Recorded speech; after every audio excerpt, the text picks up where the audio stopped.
Hey guys, welcome back to ConfermentRM YouTube Channel. Hope you guys have a wonderful day. Getting ourselves back into the Bitcoin 2-minute technicals video. So, hope you guys are having a wonderful one. Let's see what has been happening with BTC. So, let's kind of scroll back here a little bit. You can see we kind of had my idea over here playing out, kind of like before our capitulation to the downside. Sorry, from here to the downside. We haven't really overextended there yet, and I'm expecting something like that. Looks like we're coming up for a retrace. We have two tops.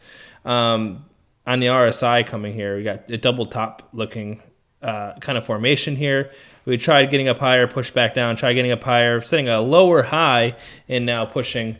It looks like, you could kind of put it into a little sort of a little pennant like this if you really wanted to, but you can still see that that date comes out to Sunday, like we were talking about, of having some major fall, and that would look like something sort of like this, starting to get itself down there to around that 30 to 35 on the RSI. But as we can see here on the Bitcoin price chart, yet again, we are rejected from our 27,505 region. We were talking about how we needed to get above the 100-day moving average there, around 27,681, just about, just plus or minus. And at the moment, got rejected, fell actually below the 20-day and the 50-day moving averages. Found support on the 618, but at the moment kind of above the 786.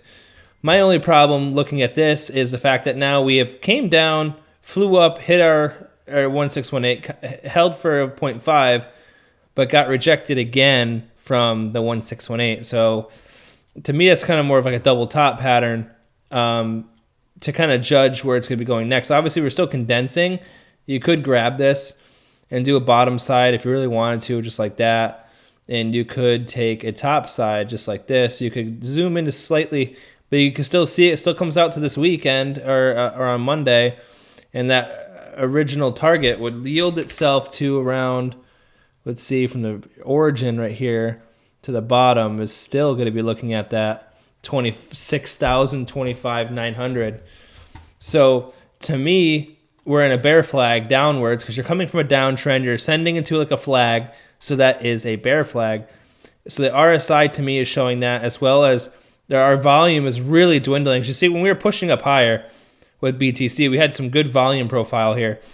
And you see, as we're getting to the not so wonderful region between $26,000 and $27,500, the volume profile seems to dip off. And with that, you can see the volatility is pretty heavy. But at least this is what I'm going to be thinking for the next day or so. Into even Monday, Tuesday, is getting this volatile swing to the downside. You can see it says right here Sunday was what I was looking for. We don't really need this parallel channel anymore, but we have our volatile little swingy middle of this channel here, where it's kind of volatile too. The top side, the bottom side, you can kind of play it like that, but we can see that 27,100 is a heavy resistance now with a 20-day moving average, as long as with like a middle ceiling, as you can see right here, indicated by this white line. But that's what I'm gonna be looking for, guys. I'm gonna be looking for, I would say, a retrace back up to that $27,100 right here, $27,100, and then seeing if we are able to continue the upside, get through it, and hit up here to the 702 on the short term here. But we also lost the zero fib here on the short term. You see wicking below. We got two candles before that did that. So I'm going to be monitoring it here around the $27,050, $27,100. See how we navigate this region right here. If it gets very volatile, I'm going to expect a premature push to the downside. But you guys see what my targets are. You have my fibs not here on the left, 26,740, 26,629, all this here. You can see the date. It's coming, between Sunday and Tuesday of a nice push downwards. That's what I'm looking for. I would say this one's more probable. This one right here, this 25,900, and then following suit to that target to the downside. But all right, guys, hope you have a good morning, afternoon, evening, wherever you are. I appreciate every single one of you. Remember, none of it's financial advice, just my opinion, and I will see you guys on the next one.